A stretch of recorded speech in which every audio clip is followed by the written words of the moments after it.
Hello po, magandang umaga. So today guys, we're here again in our Kubo. And ayan, nandito kami guys, kasama ko sila mama and yung mga kapatid ko.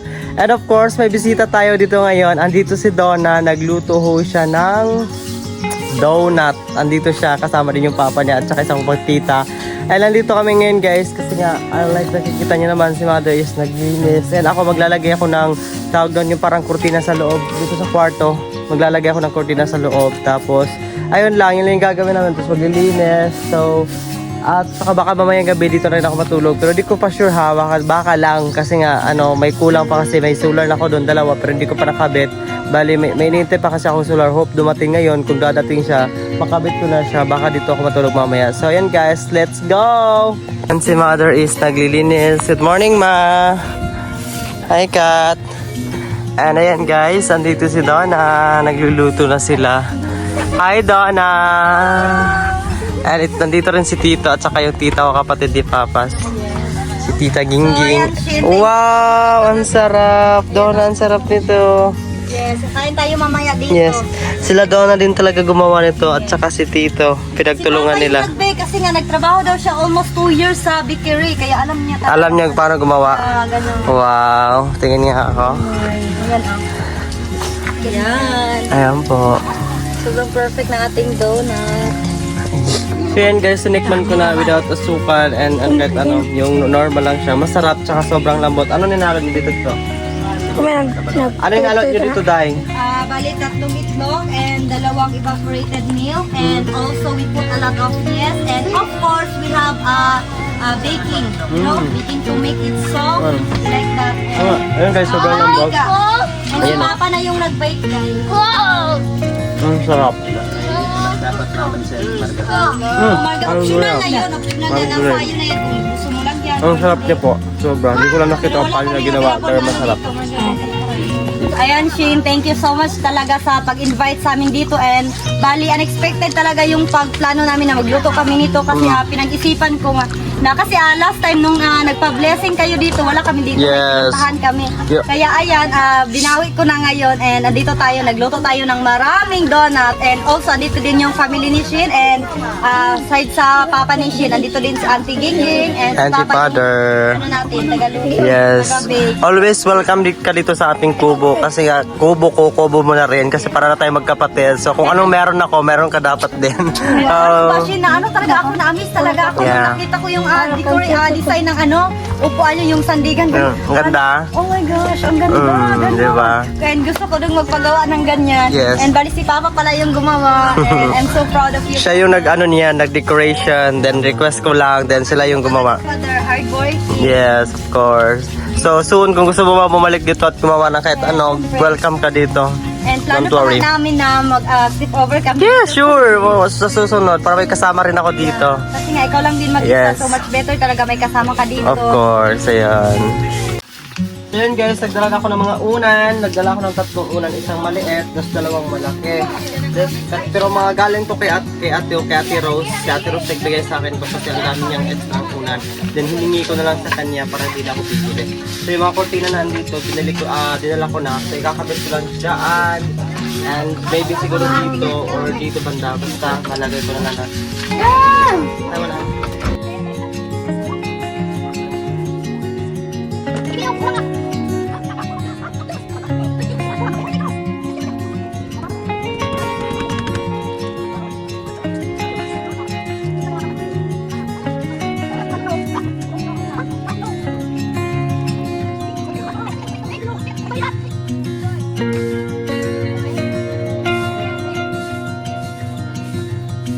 Yan guys, yan lang muna pala yung lalagay ko. Maglalagay din sana talaga ako pa pero hindi na siya magbabagay. Kasi nga may bintana tapos yung pinto. Saan tulog ka daw? So yan yung higaan ko. Wala pa kasi akong foam so yan lang muna. And yung mga unan, i-spog daw sa gilid dong. Ito guys, kakabit namin ito mamaya. May ginagawa pa kasi sila Tito at saka sila na dyan. So that's why di pa namin kinabit. Pero yan. Wow, ang ganda. Kasang habol na to. So yan guys, dito na ako matutulog. Maybe mamaya or tomorrow. Basta makabit ko na lang yung aming mga solar.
Yan guys, ganito kaganda dito pag okay yung araw or walang ulan. Ganito yung weather.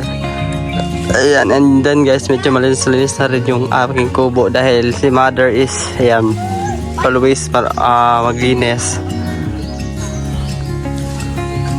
And sila daw na is, patapos na rin sila magluto ng donut. So kakain na kami mamaya.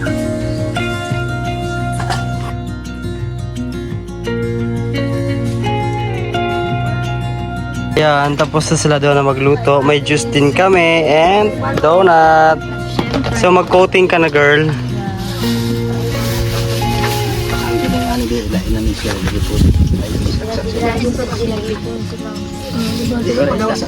Guys, ito na yung nagawa nila donut. Donut, thank you. At nagpunta ka at nagluto ka ng donut here. Talaga. So, Yes. mas mabuti pa talaga. So, planuhin what para the plan to mamaya? Dito tayo So, matutulog? maybe dito tayo matutulog and Yes. yung naisip na lang namin kung ano yung mga pwede namin Ano yung- lutuin yes, dito. at saka Para naman, di kainin. na tayo magugutom. Yes, tomorrow. So, Hanggang pag-isipan pa tomorrow. natin. Yeah. And malalanghap mo talaga yung simoy ng hangin dito guys. Sobrang fresh. Napaka-fresco, ganon. Yes. And also, di rin maingay kasi nga walang mga katabi na bahay dito and kay Shin lang talaga yung andito. May mga bahay man guys. Pero malayo. Andun sa Yes. mga iba't ibang sulok ng mundo. Basta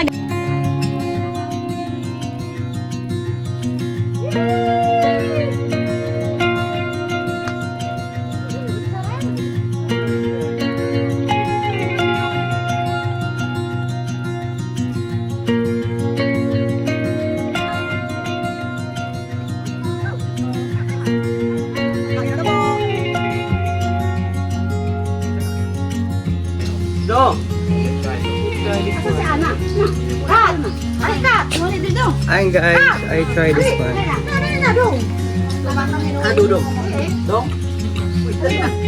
Sobrang sarap guys. wala ka pa. Sabihin mo kami sa maarisa. Donna, thank you for You're just making welcome. this. Thank you din sa pagpapunta dito. Always welcome, Donna. Ayan guys. Sobrang sarap talaga. Kadaghan ani Donna oy. Grabe ka perfect sa mong gibuhat. Bili na ni kay mama pa. Kaya ang kuliman din.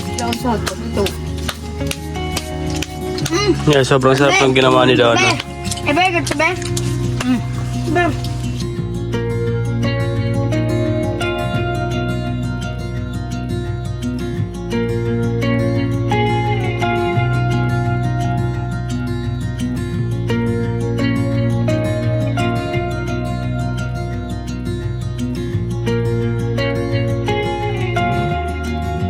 Yan guys, dahil may hinog na yung saging is kailangan natin putulin at ibitay natin doon sa ating kubo.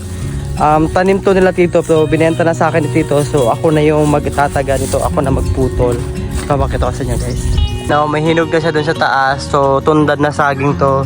So puputulin natin para dalhin natin doon sa ating kubo. Ayun.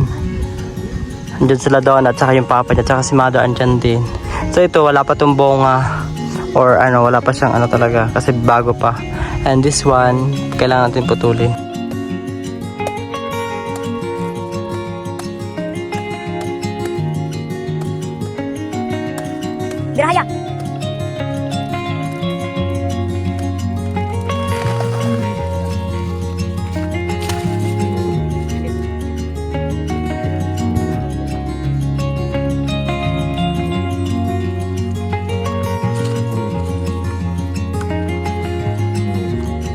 So yun guys, yung saging natin is ibibitay na ni Tito. Para pag nahinog, pagpitas-pitas na lang. Yes. Dahil mo tulak. Asa dito ko ano ni kuha. Nadira. Sa baba dong. Yan. Ilambot pa kayo. Sa ilambot. Tulak. Dito sa lubot. Sige pa. Tuyok pa din eh. Tuyok pa. Hindi pa. Sige pa, at ko sa mabaw ganun. Hala, may hinog na siya father oh. Ligon ba rin sa ikot ka no? Hala ka ba? Wow, nakabitin na yung saging.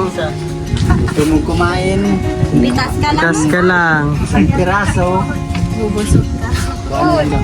So ayun guys, pauwi na kami and ayun, bababa ko itong mga hindi namin nahugasan kahapon and kasama ko si Donna. Baka babalik pa kami mamayang hapon dito guys, baka dito kami matulog kasama sila Donna. And ayun guys, maraming salamat sa inyong lahat at yun lang, dito na mag-end yung vlog ko. Bye bye po.